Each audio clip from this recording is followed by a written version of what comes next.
Alors, mes chers amis, pour ce nouveau cours de Torah aujourd'hui, j'espère que vous avez passé une journée utile. J'en perds ma kippa en enlevant mes lunettes. Voilà, kippa remise. J'espère que vous avez passé une journée utile et que on continue, même dans ces journées courtes et sombres, à apporter de la lumière autour de nous. C'est important. C'est important, vous savez, très important en fait dans des moments pareils. Bah, chaque petite lumière, chaque petit geste, petite chose qu'on peut faire et qu'on doit faire, ne serait-ce que, comme on l'a dit hier, avoir cette petite pensée pour ceux qui souffrent, eh bien, il faut le faire. Ça tient à rien, ça tient à un sourire, ça tient. Voilà, là, on peut amener de la lumière, il faut l'amener. On est dans une paracha cette semaine de Toldot. C'est les générations.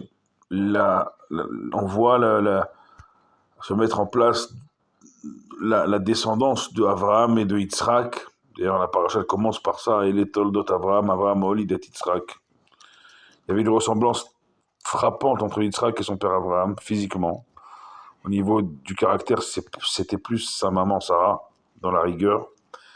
Et malgré ça, on l'a dit, il a aimé plus Esav, qui était le rachat des deux jumeaux, que Yaakov, qui était l'autre jumeau, mais lui aimé par sa maman Rivka, parce qu'il était Ishtam Yoshev Ohalim, un homme intègre qui siégeait sous les tentes de la Torah.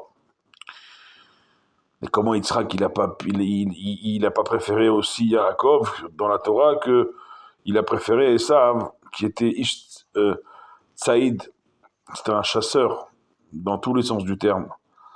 Chasseur avec les animaux, avec les hommes, avec les femmes. Je ne veux pas m'étendre, mais je pense que vous avez tous... voilà. Esav, c'est un 7 octobre à lui tout seul et toute sa vie. Pour vraiment faire bon, le moins dans les détails, mais vous m'aurez compris. Et Yitzhak, il aime ce fils-là. Alors, la Torah, elle dit qu'Itzaïd Befiv, parce que non seulement il chassait tout ce qui bougeait, mais Tzaïd Befiv, il chassait aussi, euh, il flattait son père. Son père, c'est ça, il chassait dans sa bouche, il flattait son père pour avoir ses faveurs. Il n'a pas cherché à flatter sa mère. Pour Esav, c'était l'homme qui comptait. Sa mère ne comptait quasiment pas. C'est ça aussi une autre particularité de Esav. Et d'ailleurs, il a eu plusieurs femmes. Il a même été prendre pour femme une des filles de Ishmaël.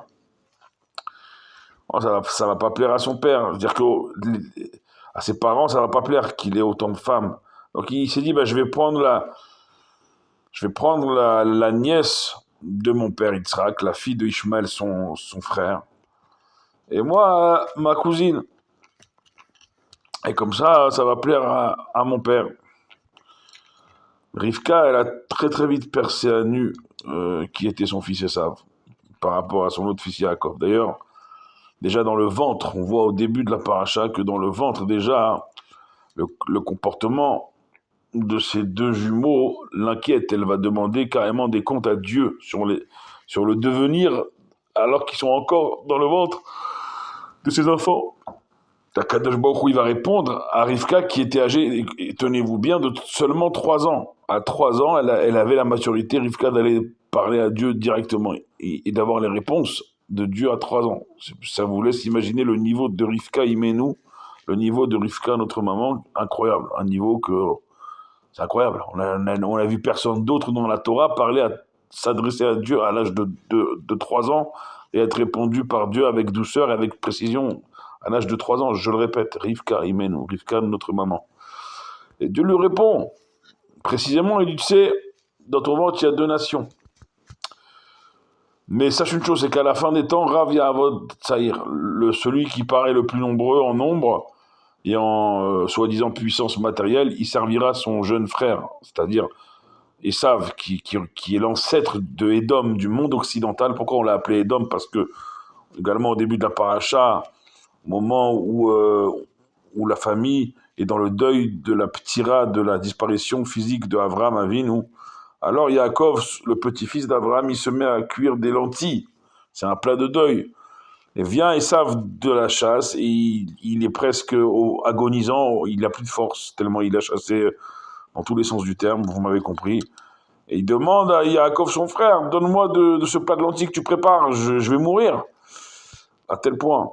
Et Yaakov lui dit, je veux que tu me vendes contre ce plat de lentilles ton droit d'aînesse. Le fait que maintenant, c'est moi qui vais être l'aîné, et plus toi, Esav, qui était sorti en premier. Esav lui répond, mais à quoi me sert ce droit d'aînesse si je vais mourir? Alors bien sûr que je te le vende, juste donne-moi à manger, je veux vivre.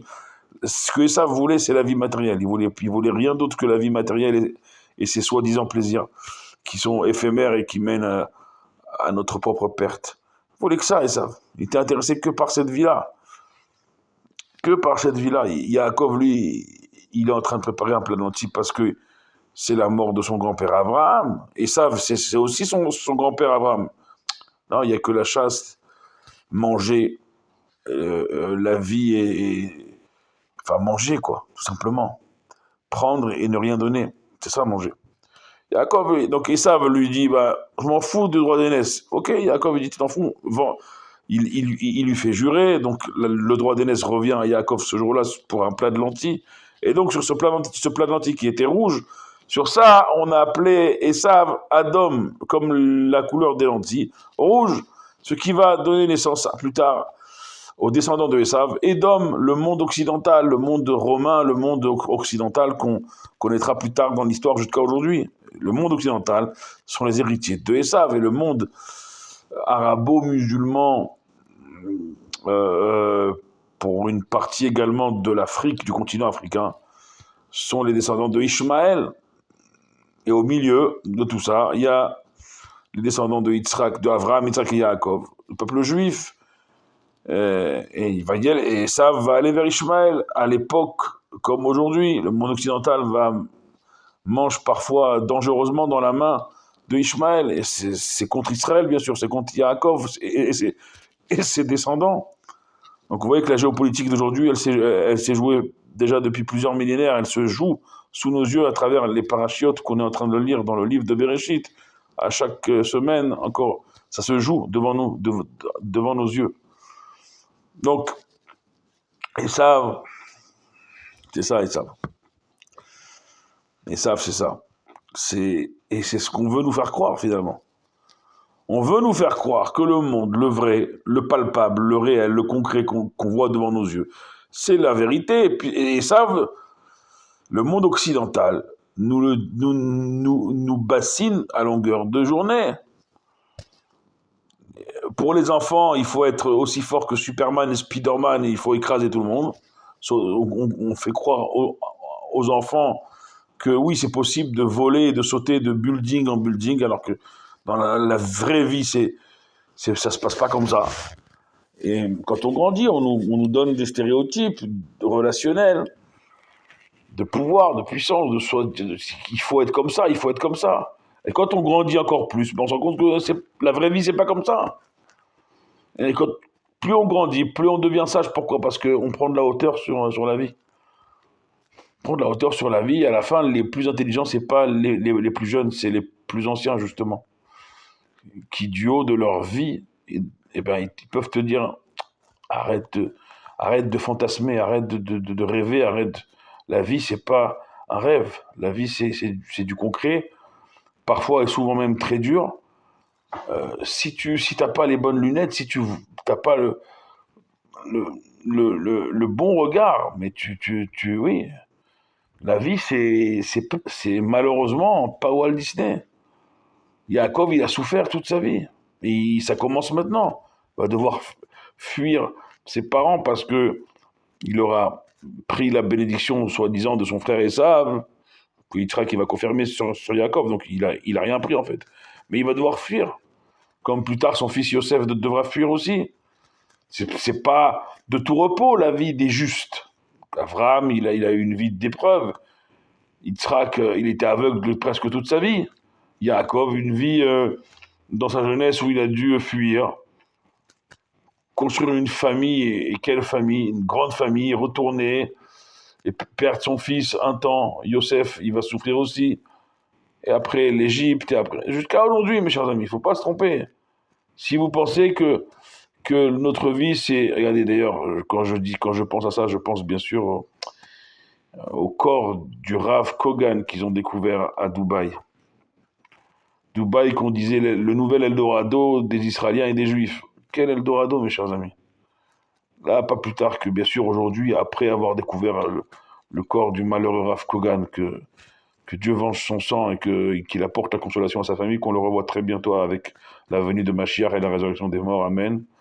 Eh bien, l'État d'Israël, aujourd'hui, a prononcé des mesures de sécurité, pas seulement à Dubaï, mais partout, en Thaïlande, partout, de faire attention, parce que si on pense que parce qu'il y a eu tel ou tel accord d'Abraham, alors ça part maintenant constamment où tu vas à Dubaï. Mais il faut comprendre une chose, c'est que ne pas penser un seul instant que parce qu'il y a accord, il y a amour. Il y a accord avant tout pour des intérêts financiers que vous ne mesurez même pas. Mais c'est pas pour autant que